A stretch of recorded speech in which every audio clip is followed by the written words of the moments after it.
బీజేపీకి రాజీనామా చేసిన తర్వాత వెల్లంపల్లి శ్రీనివాస్ మీడియాతో మాట్లాడుతున్నారు. లైవ్ చూద్దాం.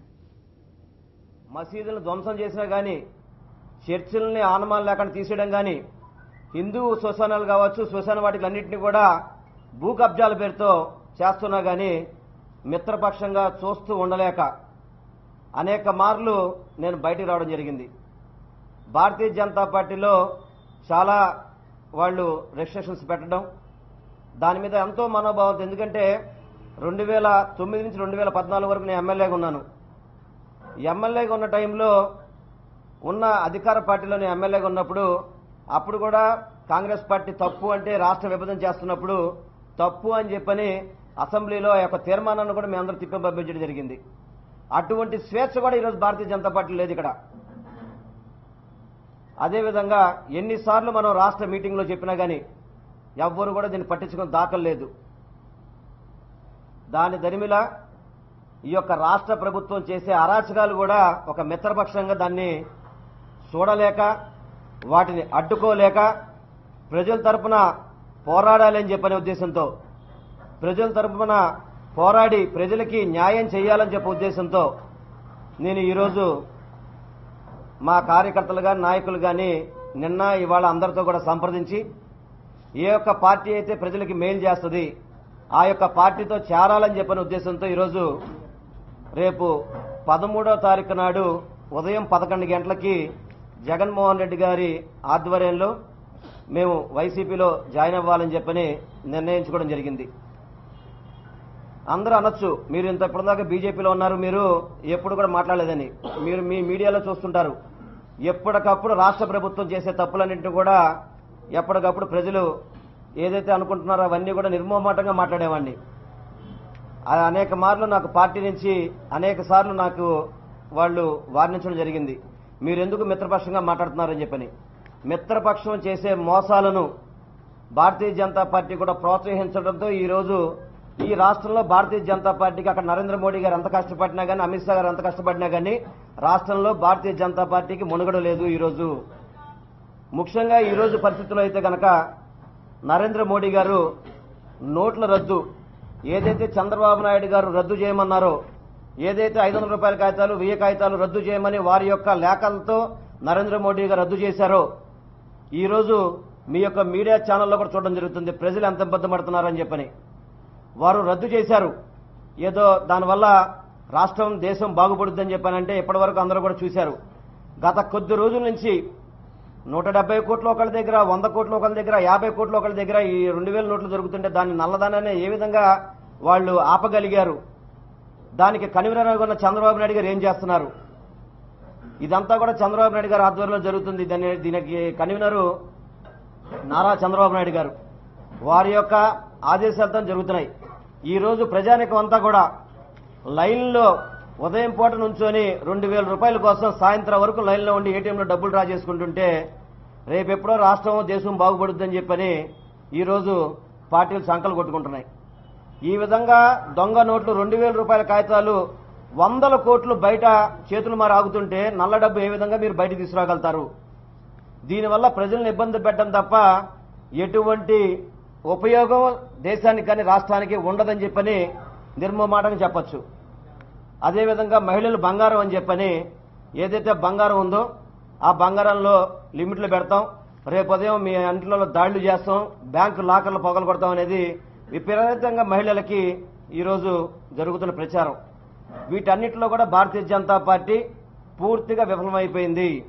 పేద ప్రజలని ఇబ్బంది పెట్టే కార్యక్రమంలో ముఖ్యంగా తెలుగుదేశం ప్రభుత్వం పేదలకి పార్టీగా శాపంగా మారిపోవడానికి ఇవన్నీ కూడా చంద్రబాబు నాయుడు గారు చేస్తున్నారు. ఇవన్నీ కూడా పేదలు బతికే పరిస్థితి ఆంధ్ర రాష్ట్రంలో లేదు. ఈరోజు నిరుపేద గుడిసెలుంటే తీసేయడం వాళ్ళకి మీరు చూశారు. పుష్కరాల్లో ఎన్ని పాకలు తీసేశారు. ఈరోజు దాన్ని ఖాళీగా ఎడారిగా మొక్కలు మొలిచేసే ప్లేస్ చేస్తున్నారు. దాన్ని ఏ విధంగా అభివృద్ధి చేస్తున్నారు? 2000 కోట్ల క్యాపిటల్కి ఎప్పుడో డబ్బులు ఇస్తే ఈ రోజు వరకు కూడా క్యాపిటల్ నిర్మించలేని అసమర్థుడు చంద్రబాబు నాయుడు. ఈరోజు తాత్కాలిక క్యాపిటల్ అని చెప్పి డబ్బులు వృధా చేస్తున్నాడు. ఓపెనింగ్లు అని చెప్పని ఓపెనింగ్ల మీద శిలాపలకాల మీద డబ్బులు కోట్ల నిధులు వృధా చేస్తున్నాడు. ఇటువంటి నాయకుడు మిత్రపక్షంగా ఉండడం వల్ల ఇటువంటి అరాచకాలు ఇవన్నీ కూడా ఈ యొక్క దోపిడీ అరాచకాలన్నీ కూడా చూడలేక ప్రజలు ఇబ్బంది పడుతున్నారు. ప్రజల తరపున పోరాడే నాయకుడు జగన్మోహన్ రెడ్డి అని చెప్పిన ఒక ఉద్దేశంతో మేమందరం కూడా ఎవరైతే నేను కానీ నా యొక్క నాయకులు కానీ కార్యకర్తలు అందరం కూడా నిన్న ఈరోజు చర్చలు జరిపిన మేడ రేపు 13వ తారీఖు నాడు జగన్మోహన్ రెడ్డి గారి ఆధ్వర్యంలో మేమందరం జాయిన్ అవడం జరుగుతుంది. తప్పకుండా విజయవాడ నగరంలో కావచ్చు, ఆంధ్ర రాష్ట్రంలో ఇంకా ఇటువంటి చేరికలు చాలా వచ్చే అవకాశాలు ఉన్నాయి. ఎందుకంటే ప్రతి ఒక్క నాయకుడు కూడా నిగురు కప్పిన నిప్పులాగా ఈరోజు తెలుగుదేశం పార్టీలో ఎమ్మెల్యేలంతా కూర్చున్నారు. ఈరోజు చంద్రబాబు నాయుడు గారు మోసం చేసి జగన్మోహన్ రెడ్డి దగ్గర నుంచి 20 మంది ఎమ్మెల్యేలని పార్టీలో జాయిన్ చేసుకున్నాడు. ఈ రోజు కూడా మళ్ళీ చెప్తున్నాను, ఇంతకుముందు బీజేపీలో ఉన్నప్పుడు కూడా సవాల్ చేశాను. ఈ రోజు ప్రతిపక్ష పార్టీగా ఇక్కడ వైఎస్ఆర్ జగన్ పార్టీ తరఫున మాట్లాడుతున్నాను, జాయిన్ అవుతాను. రేపు వైఎస్ఆర్ పార్టీ తరఫున చెప్పబోతున్నాను. జలీల్ ఖాన్ కనుక ఈ కాన్స్టిట్యున్సీలో సిగ్గు, చీము, నెత్తురు, దమ్ము, ధైర్యం ఉంటే కనుక రాజీనామా చేయమని చెప్పండి. వైఎస్ఆర్ పార్టీ తరఫున జగన్మోహన్ రెడ్డి గారు ఏ క్యాండిడేట్ అయితే పెడతారో ఆ క్యాండిడేట్ ని వేల మెజార్టీతో గెలిపించి ఈ యొక్క నియోజకవర్గాన్ని జగన్మోహన్ రెడ్డి గారు గిఫ్ట్ ఇస్తాం. కేసీఆర్ నాని గారు కానీ, దేవినేని ఉమా కానీ, నాగుల్ మీరా కానీ, బొద్ద వెంకన్న కానీ, చంద్రబాబు నాయుడు కానీ, లోకేష్ నాయకులు దమ్మున్నోళ్ళు ఇక్కడ పోటీ చేయమని చెప్పండి. ఈ రోజు ఈ కాన్స్టిట్యున్సీలో వాళ్ళకి దమ్ము తెలుగుదేశం నాయకులకి ఎవరికైనా అక్రమంగా జాయిన్ చేసుకున్న నాయకులకి నేను చెప్తున్నాను, దమ్ము ధైర్యం ఉంటే లోకేష్ నుంచే పెట్టమని చెప్పండి. అక్కడ డిపాజిట్ లేకుండా ఓడించే పరిస్థితి ఈ రోజు పేద ప్రజల నుంచి ఉంది. ఆ విధంగా మీ అందరూ కూడా నిర్ణయించుకొని ఈ యొక్క వైఎస్ఆర్ పార్టీలో రేపు జాయిన్ అవుతున్నాం. తప్పకుండా ప్రజల తరపున పోరాడి, ప్రజల తరపున నిలబడి, ప్రజలకి ఏదైతే అన్యాయాలు జరుగుతున్నాయో ప్రభుత్వం మీద వ్యతిరేకంగా ఏదైతే ఇళ్ల పట్టాల గురించి కూడా మాట ఇచ్చారు. ఇక్కడ వైజాగ్లో ఇళ్ల పట్టాలు ఇచ్చారు, కనీసం ఇక్కడ ఇళ్ల పట్టాలు కూడా ఇవ్వని పరిస్థితి. ఈరోజు ఇటువంటి అసమర్థ ప్రభుత్వం ఇక్కడ పనికిరాదు. అటువంటి ప్రభుత్వం తరఫున మిత్రపక్షంగా ఉండడం ఇష్టం లేక నేను బయట రావడం జరిగింది. రేపు 13వ తారీఖు నాడు జాయిన్ అవుతున్నాను. అదేవిధంగా స్పెషల్ స్టేటస్ కూడా చెప్పడం జరిగింది. ఇంతకు ముందు అనేక సార్లు భారతీయ జనతా పార్టీలో ఉండి అడగడం జరిగింది. వాళ్ళు దానికి లేదు, ఏదైతే మసిమూరుని పారే చేసి స్పెషల్ ప్యాకేజ్ అన్నారో దానికి ఇంతవరకు చట్టబద్ధత లేదు. ఇవన్నీ కూడా చంద్రబాబు నాయుడు గారు అసమర్థత వల్లే జరుగుతాయి. ఆయన ఏది అడగట్లేదు. కేసీఆర్ గారు చక్కగా భారతీయ జనతా పార్టీతో నాయకులతో సఖ్యతగా ఉండి వాళ్ళు అన్ని పనులు తెలంగాణలో చేర్చుకోగలుగుతున్నారు. కానీ ఈ రాష్ట్రంలో అసమర్థుడు ఎవరంటే చంద్రబాబు నాయుడు. ఈ యొక్క రాష్ట్రం అభివృద్ధి చెందకపోవడానికి కారణం, ముఖ్య కారణం చంద్రబాబు. కాబట్టి ఆ యొక్క మిత్రపక్షంతో ఉండడానికి ఇష్టం లేక రాజీనామా చేయడం జరిగింది.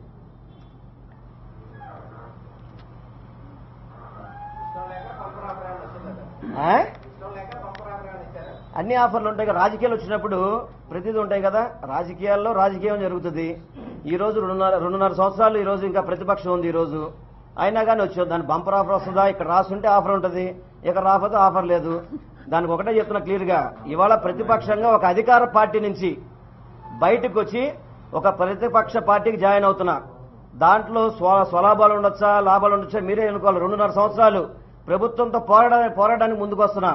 దేనికైనా ప్రజల తరపు పోరాడడానికి సిద్ధంగా ఉన్న నియోజకవర్గంలో అయితే కనుక ఇది ఇంకా రేపు చెప్తాను, నాకు ఆగాను. అనేక సమస్యలు ఇబ్బంది పడుతున్నారు నియోజకవర్గంలో. కనీసం ఎమ్మెల్యే వెళ్ళను కూడా వెళ్ళడు, వాటికి స్పందించడు. కనీసం ఈరోజు ఆరోగ్యం మీద ఎంతమంది ఈరోజు ఇప్పుడు ఆరోగ్యశ్రీలో ఎన్ని సేవలు ఇబ్బంది పెడుతున్నారు, ప్రైవేట్ హాస్పిటల్కి బిల్లులు ఇవ్వక ఇబ్బంది పెడుతున్నారు. నేను మా శాఖ, మా మంత్రి హెల్త్ మినిస్టర్ ఉండేవాడు. మన విజయవాడ కేబిఎన్ కాలేజీలో హాస్పిటల్ని నేను ఎమ్మెల్యేగా ఉండగా దాన్ని గవర్నమెంట్ హాస్పిటల్ చేయాలని చెప్పి జీవో తీసుకొచ్చా. ఈ రోజు కూడా షేక్ రాజ్ హాస్పిటల్ని ప్రభుత్వ హాస్పిటల్ కాకుండా దాన్ని ప్రైవేటైజేషన్ చేయడం చేస్తున్నారు. ఇటువంటి అన్నీ కూడా ఇక వేరే ఇష్యూస్ అని రేపు మాట్లాడతాను. ఈ రోజైతే మాత్రం 100 రూపాయలు రేపు 13వ తారీఖు నాడు 11 గంటల గారికి జగన్ గారికి ఆధ్వర్యంలో జాయిన్ అవ్వడం జరుగుతుంది. ఇవన్నీ కూడా నేను మరి కొన్ని పేపర్లు చూడడం జరిగింది. నిన్న ఇవాళ మా ఆఫీసులో కూర్చుంటే వ్యతిరేకించేవాళ్ళు ప్రతి పార్టీలో ఉంటారు. నాకు తెలిసి అది అక్కడ లేదు. ఎటువంటి దాంట్లో ఇవన్నీ కూడా ఊహానాలు తప్ప అటువంటి ఏమీ లేవు దాంట్లో. వాళ్ళు ఇష్టపడ్డారు, నేను ఇష్టపడ్డాను. దాంట్లో వాళ్ళు వ్యతిరేకిస్తారు. దానికి నాయకుల పేరు, పలానా నాయకుడి పేరు చెప్తే నేను దానికి ఉదాహరణ చెప్పగలుగుతాను.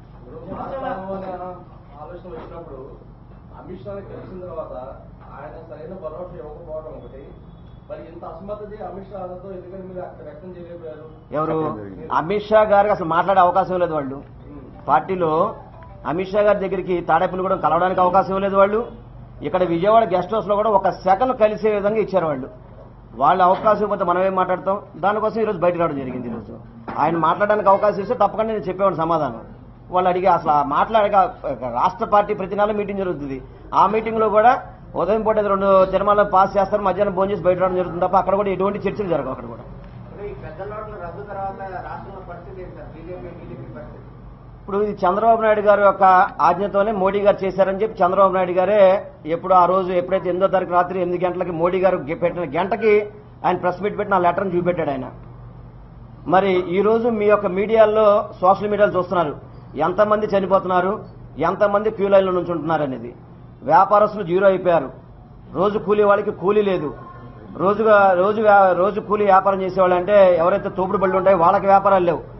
డబ్బులు పూర్తిగా కూడా ఈరోజు ప్రజల దగ్గర నుంచి జీరోగా అయిపోయిన పరిస్థితి ఉంది.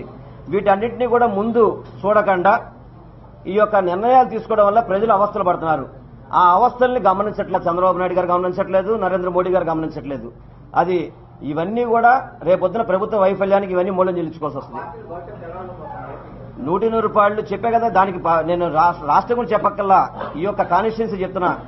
అనైతికంగా చేరిన ఎమ్మెల్యే ఉన్నాడు కాబట్టి అతని రాజీనామా చేయించి లోకేష్ నుంచోబెట్టండి. జగన్ గారు ఎవరు పేరు చెప్తే ఆ పేరు ఆ వ్యక్తి నుంచి ఉంటాడు. 100 రూపాయలు వేల మెజార్టీతో అతను గెలిపి తీసుకొస్తాం. ఇక్కడ దాంట్లో ఎటువంటి డౌకా లేదు. ప్రజల్లో కూడా అటువంటి మద్దతే ఉంది. ఏదైనా చెప్పే కదా. ఇప్పుడు ఒక అసమర్థుడు దీంట్లో అందులోకి వెళ్ళాడు. దానివల్ల అప్పటికే నేను చెప్పడం జరిగింది. చూశాను, ఒక 6 నెలలు చూసాం.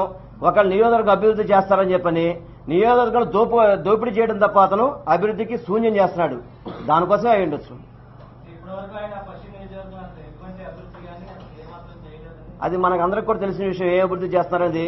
స్టేడియం జీవో తీసుకొచ్చాను, స్టేడియం చేయలేకపోయాడు. 21 కోట్లు పెట్టి నైజాం గేట్ కింద నేను జీవో తీసుకొచ్చాను, ఇంతవరకు దాన్ని డ్రైనేజ్ కట్టలేకపోయాడు. జెండా చెట్టు దగ్గర నుంచి డైవర్షన్ ఛానల్ కట్టాము, దాన్ని మధ్యలోనే ఏదైతే మేము వర్క్ ఆగిపోయిందో అక్కడ ఆగిపోయి ఉంది. షేక్రాజ్ హాస్పిటల్ గవర్నమెంట్ హాస్పిటల్ కాలేదు, ఇళ్ల పట్టాలు ఇవ్వలేదు. ఏం చేశారు అభివృద్ధి వాళ్ళు చేయడానికి? మేము అభివృద్ధి చేసామని చెప్పి 4,000 కోట్ల అభివృద్ధి అని చెప్పని ప్రజల్ని ఏదైతే చంద్రబాబు మోసం చేస్తారో అదేవిధంగా కేసీఆర్ నాని గారు కూడా మోసం చేస్తున్నారు. 2.5 సంవత్సరాలు ఓపి పట్టా, వాళ్ళ పని జరుగుద్దని చూసా. ఇంకా అందుకే 2.5 సంవత్సరాలు నేను 5 ఏళ్ల తర్వాత వచ్చి ఉంటే మీరు ఆ మాట అడగచ్చు. ఇంకా 2.5 సంవత్సరాలు ప్రభుత్వం ఉండగా బయటకు వచ్చి మాట్లాడుతున్నాను నేను. అదే కనుక లాస్ట్ మినిట్లో వచ్చింటే కనుక సీటు కోసమో లేకపోతే భారతీయ జనతా పార్టీకి టికెట్ ఇవ్వట్లేదని చెప్పి మీరు మీ ఇష్టం విశ్లేషణ చేసుకోవచ్చు. 2.5 ఏళ్లు ఉండగానే బయటకు వచ్చాను. 2.5 ఏళ్లు చూశాను, వాళ్ళకి టైం ఇచ్చాను. ఆ టైం కూడా వాళ్ళు వినియోగించుకునే పరిస్థితిలో ఉన్నారు. ఎవరు ఏం సాధించాలి?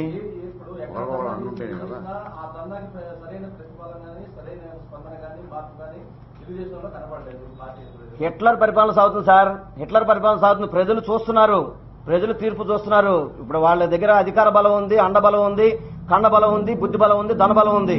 ఆ బలాలతో ఆయన తొక్కగలుగుతున్నారు. రానున్న రోజుల్లో ఓటు బలంతో ప్రజలు ఆయనకి బుద్ధి చెప్తారు. ఈరోజు వచ్చింది, చాలా మంది వాళ్ళు మాట్లాడారు.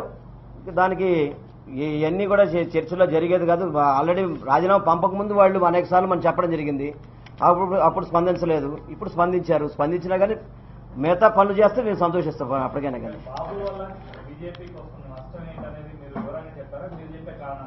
తప్పకుండా చెప్పామండి.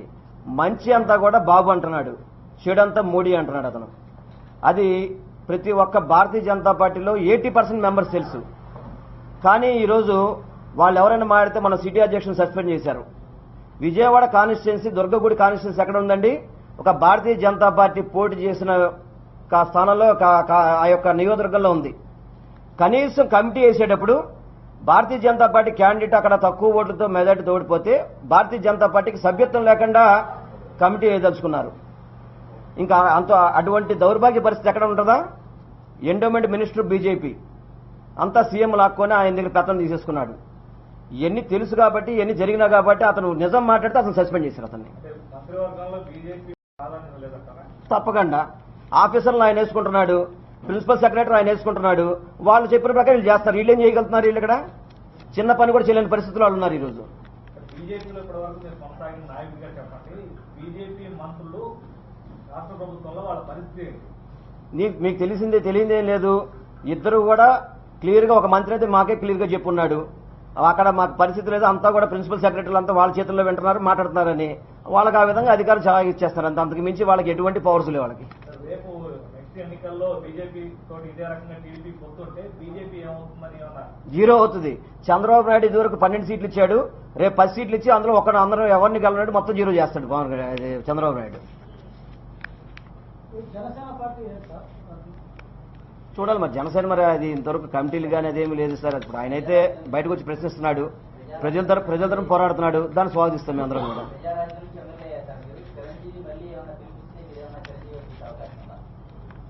చిరంజీవి గారు పిలిపించినప్పుడు మాట్లాడాలి సార్ అప్పుడు.